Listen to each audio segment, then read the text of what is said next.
just won a library, an overlocker and a holiday. And all this other shit just keeps getting in the way.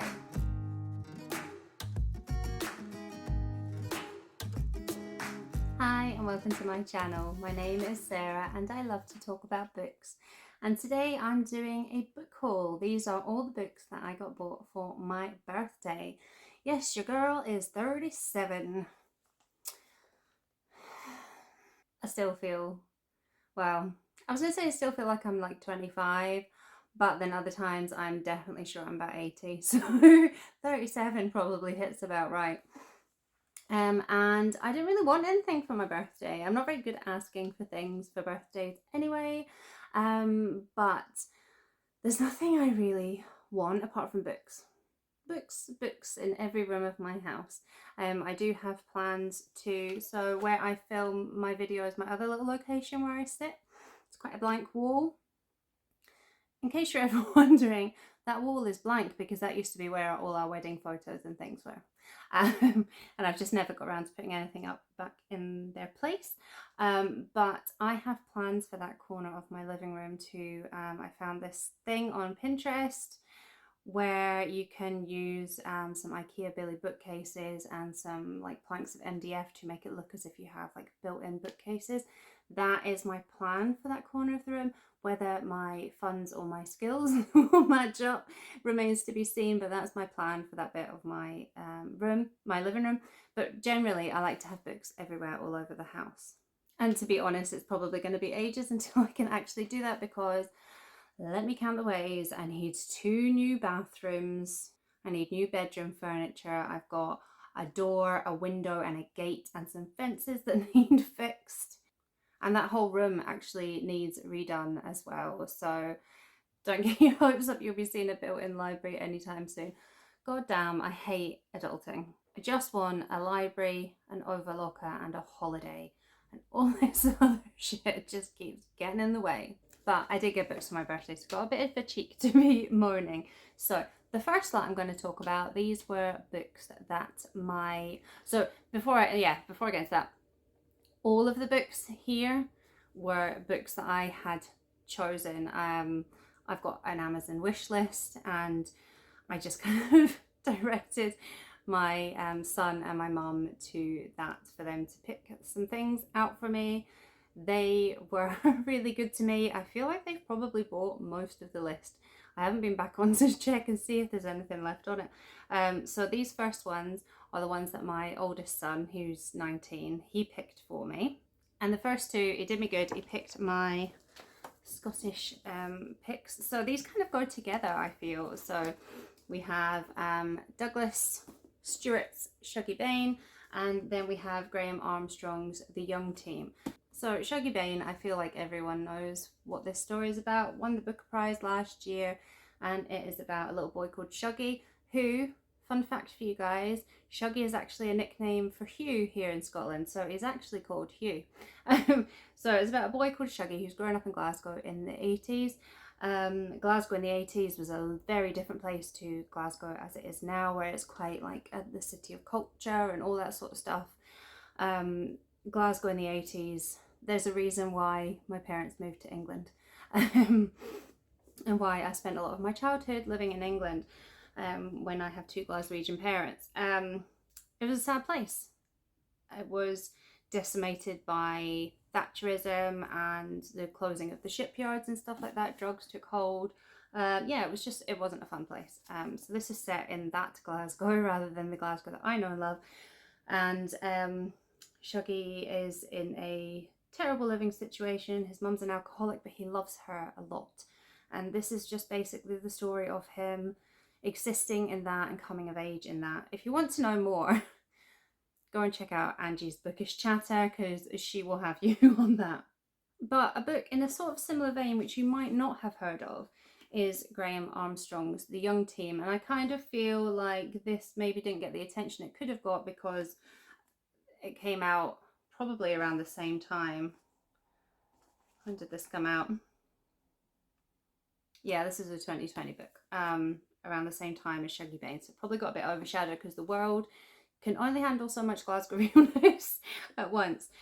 So this is fiction, but I think it draws quite heavily on the life of Graeme Armstrong. I followed him on Twitter and things, and it does seem to come from a lot of his experiences.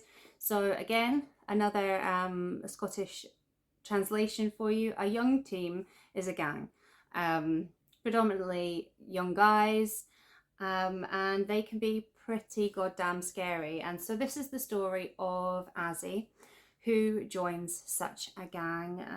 There's a lot of violence, drinking, probably drugs, things like that. There's gang rivalry as well, which I think plays a big part in the story. And then after a few years of being in that gang, Azzy wants out, and it's his quest for freedom. And I don't really know much more beyond that. And I'll be honest, so you would typically call someone who is in a gang or came from a scheme, a housing scheme, and dressed, I don't know if you can see on the cover here, like dressed in the tracksuits and stuff. We would call them Neds here, and they are written off as violent, benefit grabbers, drug takers, just kind of like the dregs of society. And I'll be honest, for for a long time I kind of held the same sort of opinion as that. It's only through my work in healthcare and reading books like this and a lot of other fiction around poverty and stuff like that that my opinion has changed, and I see that they are definitely the recipients of all the negativity of unjust governmental policies and things like that. So I'm excited to read this, well, and Shuggie Bain as well, but this is a more modern perspective. It's set in the early 2000s, so yeah, I am really looking forward to this. And then staying in a Scotland theme, he got me I Am an Island by Tamsin Calidas. This is a memoir, but Tamsin is not Scottish. I gather her and her husband came up from London to live on one of the Hebridean Islands, to live on a croft and kind of run it themselves, a bit like Earth by Rebecca Schiller that I've just finished, where they got themselves a small holding. I think this is fairly similar. They don't know what they're doing. They've never lived on an island. They've never worked croft before. And so that puts a bit of a strain on their marriage. And also, I think they're trying to conceive and nothing's really happening. And eventually, I think the marriage breaks down and Tamsin is left isolated on this island. She's broken, but again, similar to Earth, she uses the environment and nature to help her heal and become whole again. And I think that just sounds like a really great premise. There's clearly something in me that's been drawn to stories like that recently. I wonder what that is. Thank you, divorce. I'm just really interested in how women pick themselves up, whether it be from a marriage breakdown, whether it be from another big change in their life, maybe it's mental illness or something like that. I'm always really interested in those stories. And I can't remember where I got the recommendation of this from, but it must have been a good one, because I'm getting pickier about the books that I add to my TBR. So we've got that. And then moving to somewhere a bit different, he got me Abby Dary's The Girl with the Louding Voice. And this is the story of, forgotten what her name is, Aduni, who is a 14-year-old girl, but she is also already married. She's the third wife, and she is very much expected, this is set in Nigeria, I think, yeah. She's very much expected just to be quiet, get on with it, do what is told to her to do. But she has other ideas. She wants an education, she wants independence, and so she chases that, and she makes the journey to is it Lagos? Yeah. Determined not to settle for her fate, Aduni embarks on a journey from her village to the wealthy enclaves of Lagos, a journey that will change her life and, if you listen closely, possibly yours. Always loving stories like this, so that is a solid pick. The next book is something a bit different, but it's one that I've wanted for ages. And it is Horrorstor by Grady Hendrix, who I believe is the author. Sorry, my lights are not enjoying how shiny this book is. who I believe is the author of, is it the Southern Book Club's Guide to Vampire Slaying or something? I haven't read it, but I know it was a bit of a booktube darling last year. Yeah, so this is totally different from my usual, and I will admit this is a style over substance purchase for me because I just think it's fabulous. So obviously it looks like an IKEA catalogue. I thought it was going to look more like an IKEA catalogue on the inside than it actually does, but it does, you know, each section does have a bit of products product placement, and I just think, I don't know, I just thought that was really funny, and actually the story itself continues that theme. It's basically it's a haunted house story but told in IKEA, or it's not IKEA in this story, it's Orsk, which is like a fake IKEA, I think. So yeah, it's a horror, which I don't read very often, but there's something about this, it just looks so fun, and apparently it is pretty scary. I saw, who was it that was talking about this week? Shuggie, expat book nerd, maybe, whose name has completely gone out of my head, but I think she was talking about this week and said it was really scary. And obviously it depends on who you are as a person. I don't really know what my level of scared is with books. I haven't been scared by a book yet, but then I don't read a lot of horror, so who knows. What I gather about this book is that there is something going bump in the night in this shop, and a few of the employees agree to do an overnight shift to find out what's happening. So there we go. So those were the books from my eldest boy, and then I got a little gift from my best bookish friend, who I often mention on this channel but never by name. So what do readers need other than books? They need accessories. Oh, and booze as well. And I got a lot of booze. But apart from, in fact, the books and this were the only non-booze gifts I got for my birthday. But he got me these funky bookmarks. So they look like Penguin Classics, but they've got some little quotes on them. So this one is "So many books, so little time," which I think will probably go on my headstone. That's my headstone. R.I.P.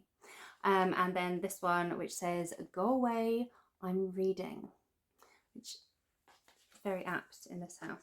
I've got annoying little critters running around wanting my attention all the time. And so yeah, these next books are all from, I was going to say my parents, my mum. My dad just has never in my entire life got involved in the present buying process. So yeah, my mum picked these ones out. Apparently these two are from my little boys. But seeing as they don't have money or access to Amazon or really care, these are also from my mum. But my little boys got me these two, also staying in a Scottish theme. So first up I have The Gloaming by Kirsty Logan, who I read one of her books last year, The Grace Keepers, which was her, I think that was her debut, which I really, really loved. And so what is The Gloaming about? It's a bit hard to explain, so I'm just going to read it from the back. It says, "Maria's island is one of stories and magic, but every story ends the same way. She will finish her days on the cliff, turned to stone and gazing out at the horizon like all the islanders before her. Mara's parents, a boxer and a ballerina, chose this enchanted place as a refuge from the turbulence of their previous lives. But the island and the sea don't care what people want, and when they claim a price from her family, Mara's world unravels. It takes the arrival of Pearl, mysterious and irresistible, to light a spark in Mara again and allow her to and allow her to consider a different story for her future." So this sounds quite similar to The Grace Keepers, not in the content of the story, but in that it sounds a bit sapphic and magical, and it just sounds lovely. I really enjoy this author. And then I also got The Panopticon by Jenni Fagan, who is another Scottish author and is another one that I have previously read. I read her book The Sunlight Pilgrims a couple of years ago, which had a trans character, I think, and it was like climatey change, climate changey, kind of pre-post dawn of the apocalypse sort of thing, and I really enjoyed it. This book is not, as I had originally thought, about the Panopticon in Glasgow, which is an old music hall that was kind of shut up for 60 years until someone kind of unearthed it, really, in the 90s, I think. But it had been the place where Stan Laurel had made his debut. It had other than like your normal music hall things, there'd also been like a zoo in the basement. They'd had freak shows and things like that. So that sounded as if that's what this book would be about, because why would you not write a book about that? I've been in there. I saw Frankie Boyle. I was in the audience for one of Frankie Boyle's things for BBC Three in the Panopticon, and it's just, it's a really cool building. But then I'm on a tangent. This is not about that. Apparently the Panopticon in this story is like a juvenile detention centre, and the main character in this is 15-year-old Anais, who has ended up as a resident at this Panopticon, but she doesn't really understand or remember how she got there, what has happened, or why there was blood all over her school uniform. So although it's not about the Panopticon, it does sound like it's going to be really interesting. And then on to the books that my parents actually did get me, not my kids. So I'm staying with Scotland and going back to memoirs with the first one, which is Motherwell, A Girlhood by Deborah Orr, who I gather is a journalist and possibly a playwright as well. I'm not familiar with her work. I was drawn to this because of the title. Motherwell is a kind of big town on the other side of Glasgow, and you know, I'm drawn to anything that's about Scotland, and so this is a memoir of her childhood, her mother, and the town that shaped her, and really that's all I needed to know before I wanted to read this. And then another memoir I got, Clutter, An Untidy History by Jennifer Howard. So this, I'm surprised my mum bought me this. So my mum is a hoarder.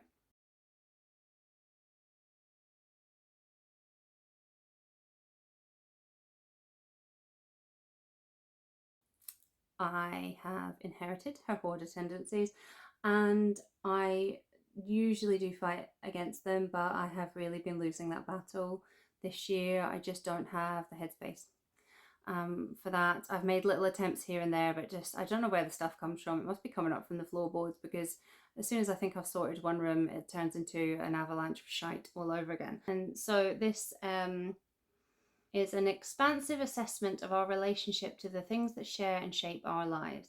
Inspired by the painful 2-year process of cleaning out her mother's house in the wake of a devastating physical and emotional collapse, Howard sets her own personal struggle with clutter against a meticulously researched history of just how the developed world came to drown in material goods. And that brings in another aspect that I'm quite concerned about, is just that consumerism, that complete waste sometimes, and I think that's another important part. And it says, in a confounding age when Amazon can deliver anything at the click of the mouse, and decluttering guru Marie Kondo can become a reality TV star, Howard's bracing analysis has never been more timely. I just think that sounds really interesting. It's not particularly long, although the font's quite small, but that one needs to get bumped up my TBR, I think. And staying with books that will help me, I've got a couple here. The first one is The Book You Wish Your Parents Had Read and Your Children Will Be Glad That You Did by Phillipa Perry. I've been meaning to get my hands on this for a while after I heard her talking on a podcast. It might have been The High Low, R.I.P. The High Low. She is the wife of artist Grayson Perry. And she is, I think she's a psychologist. She's a psychotherapist. And I don't really read parenting books, but I have a child who can be quite challenging at times, and I know that my responses to that can sometimes exacerbate the situation. And just in general, particularly since becoming a single mum and you know, dealing with quite a lot of emotional crap that I don't deal with particularly well, I do feel that I am not being the mum that my children deserve. And so I think a book like this might just help me a little bit, maybe. But I have talked about my struggles with applying self-help theory to the actual reality of my life. But we've got that one.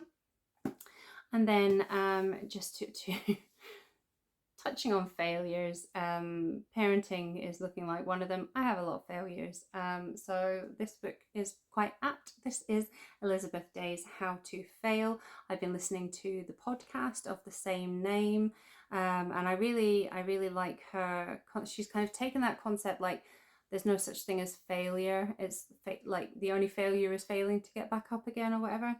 And she's kind of built on that and is running with it. She also presented the Sky Arts Book Club alongside Simon Savage. So you might have seen her on that. But yeah, so this is partly her memoir of her failures and partly, I think, a little bit of self-help. Yeah, it says part memoir, part manifesto, enriching stories from Elizabeth's own life. How to Fail reveals that failure is not what defines us, rather it's how we respond to it that shapes us as individuals. So that sounds like it's going to be well worth the read for someone like me. And then beyond the me kind of sphere of books that will help me become a better rounded person, I've got some books about race. The first of which is Afua Hirsch's Brit-ish on race, identity and belonging, which I think is summed up really well on the back. It says, you're British, your parents are British, your partner, your children and most of your friends are British. So why do people keep asking you where you're from? And it's looking at the experience of being Black and British. It goes into the history. I think there might be, maybe I'm making that up. I think this will probably draw from her life experiences as well. And I am conscious of trying to steer my readings around, well, every kind of issue, but particularly with race, to a more British perspective. A lot of the stuff out there is American, and it allows people to hide behind that claim that the UK isn't racist, which is absolute shite. And also just I want to really understand our own history. I think that's important to understand your own history before you learn about others. And I could probably tell you more about American history in terms of race than I can about Britain. I'm slowly getting there. I've read a lot around, not a lot, no. I've read some around, you know, the Windrush and things like that, and I've got a few other books that delve into further history. And it's a topic that I don't think I will ever tire of reading about. So we have that one. And then another British book, but this one is particularly focused on motherhood, is I Am Not Your Baby Mother by Candice Braithwaite. Speaking of the Sky Arts Book Club, she featured on that and I thought she came across fantastically. I already had this book on my TBR before that, but it definitely cemented that I really want to read this.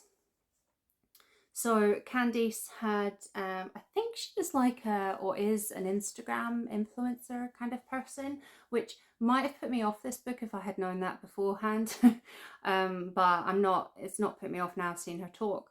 And when she was pregnant with her first child, she became keenly aware of not seeing herself reflected in all the glossy kind of mother and baby magazines.